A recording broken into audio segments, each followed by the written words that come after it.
His Majesty King Abdullah II of Jordan in 2015. It is co-chaired by the Hashemite Kingdom of Jordan and the government of Italy. The Rome edition focuses on strengthening regional and international collaboration in the fight against terrorism and violent extremism, with particular attention to West Africa. The meeting was held behind closed doors. On the sidelines of the event, President Tinubu held bilateral meetings with Italian Prime Minister Giorgio Meloni and U.S. President Donald Trump's senior advisor on Arab and African Affairs, Massad Boulos. President Tinubu also met with the Vatican's Secretary of State, Cardinal Pietro Parolin, to discuss religious harmony in Nigeria. The meeting addressed the widespread disinformation campaigns that falsely portrayed the country as intolerant of religious diversity. Since its establishment in 2015, the Akaba process has convened 33 meetings at various levels, from heads of state summits to technical expert sessions. The Defense Headquarters says insinuations that the cancellation of activities marking Nigeria's 65th independence anniversary was due to an alleged attempted military coup is not true. A statement by the Director of Defense Information, Brigadier General Tukur Gusau, says the report by an online publication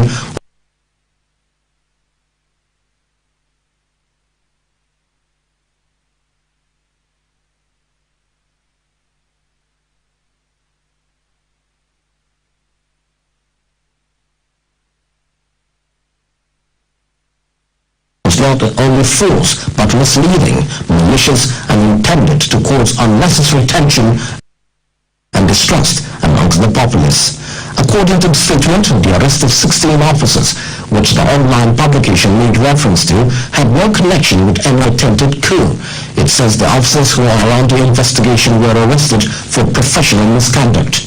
The statement maintains that the decision to cancel the 65th independence anniversary celebration was to allow the president to attend a strategic bilateral meeting outside of the country and for members of the armed forces to sustain the fight against terrorism, insurgency, and banditry.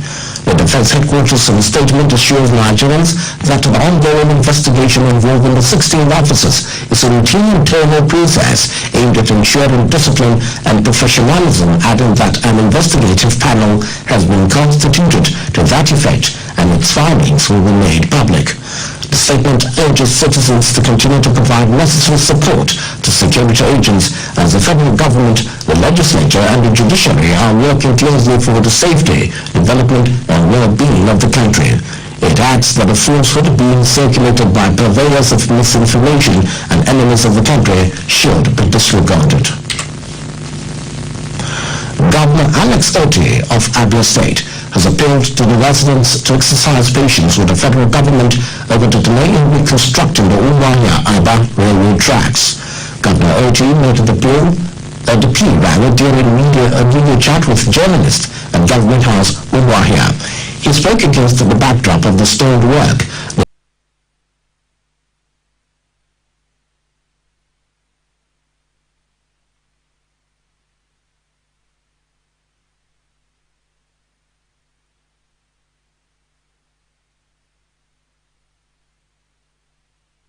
Section of the railway corridor. The governor noted that he had already intervened by meeting with the management of the Nigerian Railway Corporation (NRC) on the matter. He said the corporation was working to revamp the railway tracks in Umuahia as part of a broader effort to restore the Eastern Railway access. Governor Oti also used the occasion to announce that his administration will soon commence rehabilitation work on Umuahia, Ikorepe federal roads. The Director General of the Nigerian Meteorological Agency,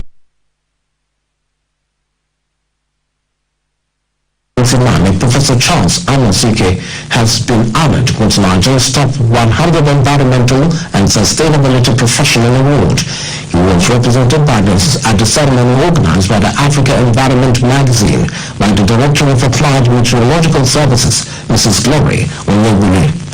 Professor Anasika's recognition was an acknowledgement of his outstanding leadership and contributions to climate resilience and environmental sustainability in Nigeria. Under his leadership, NIMET has embraced AI-powered forecasting tools, strengthened its early warning systems, and enhanced the delivery of impact-based forecasts to mitigate floods, droughts, and other extreme weather events. In recognition of his exceptional service and innovative approach to climate action, Professor Anasika also received a certificate of recognition as Nigeria's top 5, reaffirming his position as a leading force in promoting environmental sustainability and resilience across the country. Radio Nigeria, uplifting the people and uniting the nation.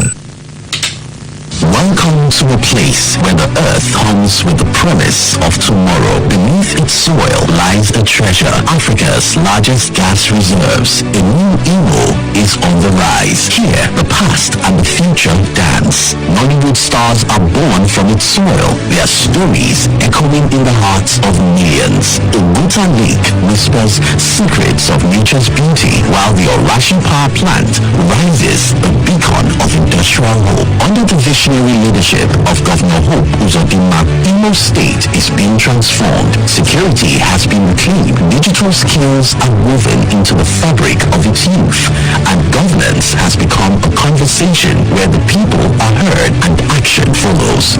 This is not just a state, it is a promise of growth, of innovation, of a future built on the strength of its people. A new Imo is on the rise. Imo State, the heartland state.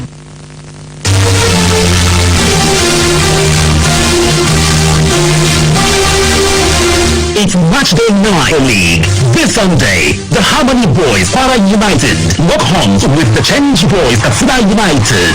Venue, the Bako Kwantagora Stadium in Lori. Expert pace, power, and pure passion on the pitch. Who takes the glory? Para Robin or Katsina Raw? Be part of the excitement of MPFL fever greets the nation. Catch all the live action, commentary, analysis, and the vibes only on the network service of Radio Nigeria. Studio opens 3:30 p.m. sharp. Build up, line up, and the roar of the crowd straight from Ilori. The battle for supremacy is on. Don't miss a heartbeat. Stay tuned, stay thrilled, stay connected. MPFL Match Day 9. Para United versus Katsina United. Live this Sunday only on Radio Nigeria's network service. FRCN Sports. Connecting the people. Through sports. Uniting the nation.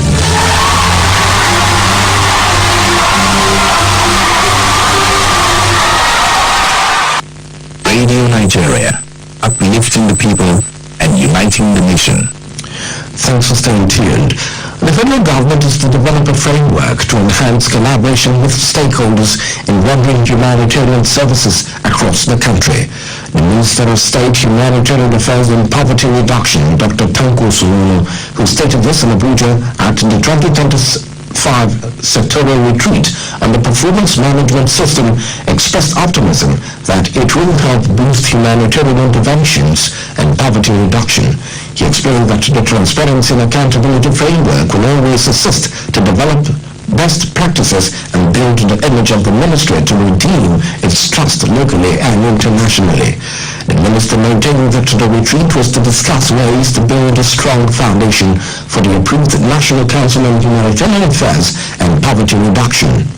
A number of humanitarian intervention poverty reductions will be energized to develop a strong transparency and accountability framework that will help us in building the image of the ministry. Dr. Salomo said the ministry will embrace the 3 pillars of the new performance culture, which included clarity of purpose, and urged the participants to contribute meaningfully to the progress of the program.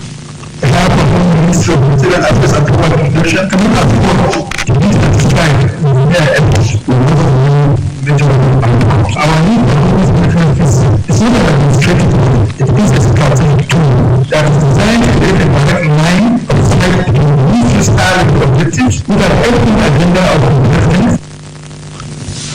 The Permanent Secretary, Ministry of Humanitarian Affairs and Poverty Reduction, Mr. Yakubu Kofuramata, described the performance management system as an opportunity to evaluate goals and achievements.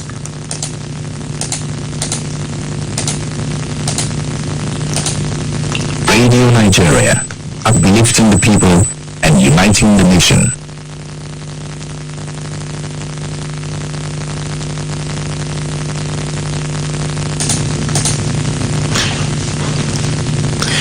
In Enugu State, the government has called for collective action from citizens, communities, civil society organizations and international partners to tackle poverty.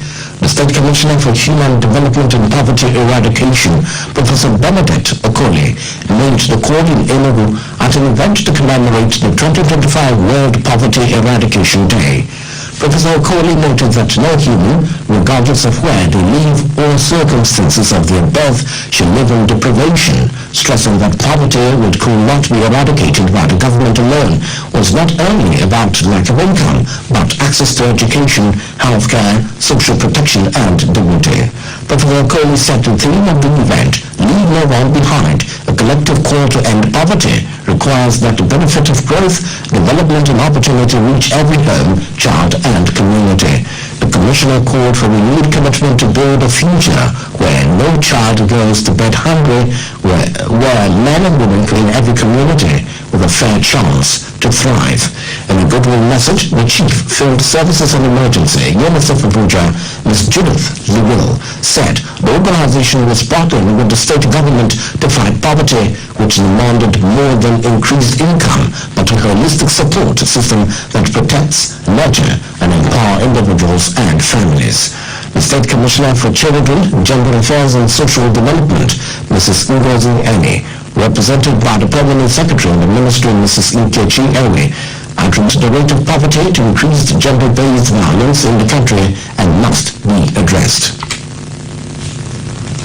The Speaker, House of Representatives Dr. Tajuddin Abbas, says the National Assembly will continue to advocate better welfare that will boost the morale and improve operational effectiveness of the Nigerian Armed Forces.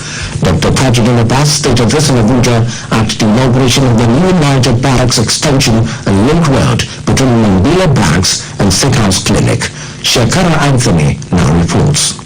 The Speaker of the House of Representatives, Dr. Tajuddin Abbas, said the armed forces deserved to be rewarded with decent accommodation, reliable infrastructure, and enabling work environment that will reinforce their resolve to give their best in their service to the nation. He said the quest for improved work environments for the armed forces was coming at a time Nigeria is facing complex security challenges like terrorism, insurgency, banditry, kidnapping, oil theft, cyber threats, and transnational crimes, which required vibrant, proactive, and stable military to continue to secure the country. Dr. Abbas said the federal government was working with the National Assembly to modernize the armed forces, foster inter-service partnership, and support appropriation for critical logistics and reforms. In all this, our objective is consistent: to build a military that is adequately supported, well-led, well-equipped, and transparently governed. The Chief of Defense Staff, General Christopher Musa, gave an assurance that he will continue to work with the other service chiefs to expand accommodation for members of the armed forces to access decent and comfortable living quarters. General Musa acknowledged the support of the National Assembly to timely budgetary approvals and their proactive engagement that showed deep understanding of the challenges of the armed forces. The Board Commissions represent a tangible expression of our collective effort to improve the living and working conditions of our personnel and their families. The new and newly constructed buildings are designed not just for convenience, but as essential infrastructure that supports efficiency, safety, and comfort. The Chief of Defense Staff appreciated Nigerians for standing with the military through their support, trust, and cooperation. In Abuja, Shekara Anthony, Radio Nigeria. Now to another security story, the Lagos State Police Command has recorded another victory in its ongoing efforts to combat violent crimes with the arrest of a notorious car-snatching gang operating across multiple states in the southwest part of the country. In a statement, the Commissioner of Police, Jima Mashid, explained that its tactical squads arrested 4 suspected armed robbers following a coordinated operation based on credible intelligence. Exhibits included a semi-automatic pump-action rifle, 48 rounds of 9mm ammunition, 46 live cartridges, a cutlass, criminal charms and 4 vehicles, namely a Toyota Sienna, 2 Lexus ES350s and 1 Toyota Corolla. Investigations revealed that the suspects' modus operandi involved posing as passengers before attacking their victims and fleeing with their cars. The Lagos Commissioner of Police lauded the operatives' homes and assured residents of continued efforts to ensure public safety. The 2025 edition of the Nigeria Prize for Literature, sponsored by the Nigerian Liquefied Natural Gas Limited (NNNG), has once again showcased Nigerian creativity on the global stage as Mrs. Olubile emerged winner with her compelling novel Sonia. Speaking on Radio Link, a Radio Nigeria audience participating program, Mrs. Olubile said the award is not just a personal achievement, but also a call to writers to continue telling authentic Nigerian stories that reflect identity, resilience, and hope. I decided to write my own version, how I perceived it at the time. I had 2 options really, either to write as an academic paper and have some academic conversations about maybe the nuances of African gods or African legends or African deities, but then I think the creative part of me actually prevailed and I ended up writing it as prose fiction.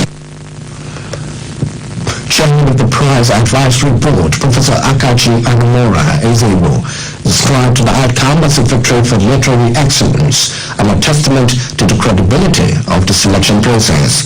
Professor Ezebo added that the board's commitment to global best practices has led to the Nigeria Prize for Literature, a symbol of trust and prestige within the literary community. Representing the sponsors, the manager, corporate communications and public affairs at NLNG, Mrs. Annie Mary Palmer Ikuku, said the company's 21-year sponsorship reflects its enduring belief in excellence and nation building. The conversation on Radio Link highlighted key themes, including the integrity of the Nigeria Prize for Literature and transformative power of storytelling in shaping minds and national identity. Health is in our hands. We all have a part to play. It's time to get informed. Take care from the start. Did you know HIV/AIDS, syphilis and hepatitis are preventable, treatable, and no longer a death sentence? Knowledge is power. You can live a productive and good life. Test, treat, and get the help you need. HIV can be managed with treatments. Syphilis is curable with antibiotics, and hepatitis can be prevented with a vaccine. Regular testing is key to staying safe. Together, we can stop the spread of HIV/AIDS, syphilis, and hepatitis. Prevention is key. Get tested today. HIV/AIDS is not a death sentence. Awareness saves lives. Visit the nearest public health facility today. This message is from the First Lady of the Federal Republic of Nigeria, Senator Oluremi Tinubu, CON. Radio Nigeria, uplifting the people and uniting the nation. A road crash has claimed 6 lives, while 14 others were injured on Nkalagu Head Bridge axis of Enugu-Abakaliki Expressway. The incident, which involved a commercial bus and a truck, occurred during an attempted overtake. Confirming the incident, the sector commander, Federal Road Safety Corps in Ibadan State, Mr. Henry Igwe, said 22 persons were involved in the auto crash. According to him, some of the injured victims were taken to Annunciation, an orthopedic hospital in Enugu, while others were taken to General Hospital, Ezango, in Ibadan State. An eyewitness account explained that the axis was prone to accident due to uncompleted nature of the road, coupled with a concrete median constructed at the center of the road, which boxed in traffic to one lane. Time now for sports update. Nigerian representatives Rivers United losing Maputo in first leg. Preliminary round game of the CAF Champions League at Green Falcons head to Canada for World Rugby League Series. Alabo Dantole brings more in Sports Update. Nigeria's representatives Rivers United suffered a 1-0 defeat in the hands of Black Bulls Maputo of Mozambique in the first leg second preliminary round game of the CAF Champions League decided on Saturday afternoon. 20-year-old forward Mokhtar Diallo scored the lone goal of the encounter on 15 minutes in the contest played at the Estadio do Zimpeto in Maputo. Technical manager of Rivers United, Finidi George, says the side will do their best to overturn the result in the second leg at the Abokia Mismaka Stadium in Port Harcourt this weekend. Meanwhile, Nigerian Premier League champions Remo Stars play host to last season's runners-up Melody Sundowns of South Africa at the MP Abiola Stadium in Abeokuta on Sunday in the first leg second preliminary round showdown of the CAF Champions League.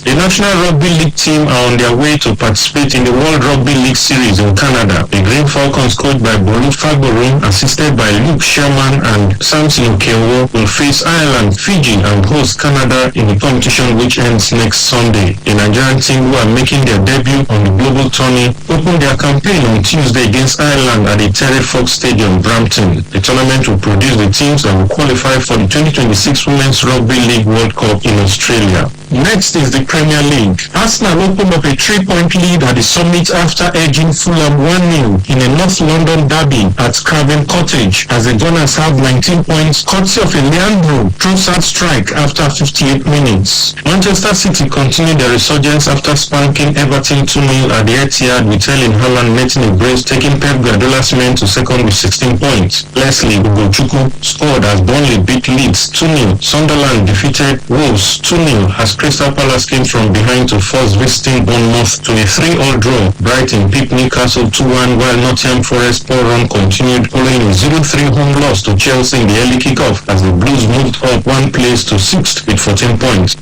I am Alambo Datoyi. Next is the commentary, which is on checking hypertension among Nigerians. It is written by Ogochukwu Okoronko of our Current Affairs Unit. World Hypertension Day was designated by the World Hypertension League, an umbrella organization of 85 national hypertension societies and leagues. The day aims at increasing awareness of hypertension because of the lack of appropriate knowledge among hypertensive patients. Hypertension, or high blood pressure, is a medical condition where the force of blood against the walls of the arteries remains consistently high, putting strain on the heart and blood vessels. Medical professionals call high blood pressure a silent killer because it can go undetected for a long period of time and lead to death. Most people who have high blood pressure do not have any symptoms. The impact of hypertension globally is staggering. According to the World Health Organization, over 1.28 billion adults between the ages of 30 and 79 suffer from hypertension, yet nearly 46% of them are unaware of their condition. Hypertension is responsible for around 10 million deaths annually, mainly due to heart attacks and strokes. Beyond the human toll, the economic burden is immense, draining billions from healthcare systems and placing heavy financial strains on families. In Nigeria, the crisis is even more pressing. Statistics from the Nigeria Heart Foundation shows that about 1 in 3 Nigerian adults lives with hypertension. Factors such as rapid urbanization, unhealthy diets rich in salt, processed food, and economic as well as emotional stress have contributed heavily to the rise in hypertension cases nationwide. Nigeria's battle with hypertension is compounded by its fragile healthcare system, which is burdened by underfunding, poor access to services, and a shortage of healthcare professionals. In rural areas where access to medical facilities is limited, regular blood pressure screening is rare. Even in urban centers, healthcare costs and lack of awareness discourages routine checkups. Furthermore, the high cost of antihypertensive medications and limited insurance coverage make many Nigerians living with hypertension unable to manage their condition. The theme for this year's World Hypertension Day is Measure Your Blood Pressure Accurately, Control It, live longer. The theme emphasizes the importance of regular blood pressure monitoring for effective management and prevention of hypertension. The first line of action in the fight against this killer disease is sustained public education. Nationwide, campaigns using radio, television, social media, and community outreach must be intensified to promote the importance of regular blood pressure checks. Government and private sectors must collaborate to implement widespread low-cost screening initiatives. Blood pressure checks should be integrated in all levels of healthcare, clinics, pharmacies, workplaces, schools, and religious centers.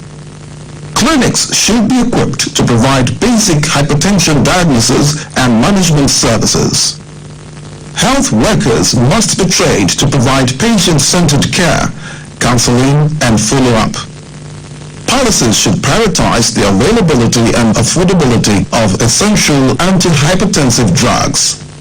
The National Agency for Food Drug Administration and Control, NAFDAC, and the National Health Insurance Authority must ensure that these medications are part of basic health coverage packages and are distributed efficiently nationwide. Prevention remains the most cost-effective solution. Schools and communities should promote healthy eating habits, physical activity, and reduction of salt, alcohol, and tobacco use. World Hypertension Day serves as a reminder that hypertension is a growing public health challenge. However, it also offers an opportunity to reset public health priorities, invest in preventive care, and ensure that millions of Nigerians do not suffer unnecessarily from a preventable and manageable condition. That commentary on checking hypertension among the Nigerians was written by Ogochukwu Okoronkwo and read by Jeremiah Jime. To end the news, there is a recap of our main points. President Bola Tinubu has returned to Abuja after his official engagement in Rome, Italy. The defense headquarters is cleared to the air on the alleged military coup rumor making the rounds on the social media space. The federal government is to develop a framework to improve humanitarian services in the country. We also reported that road crashes have claimed 6 lives in Ibadan State. And that's the news, edited by Conrad Navi and the production team. I am Olayan Daniel. Have a pleasant night rest. Good night.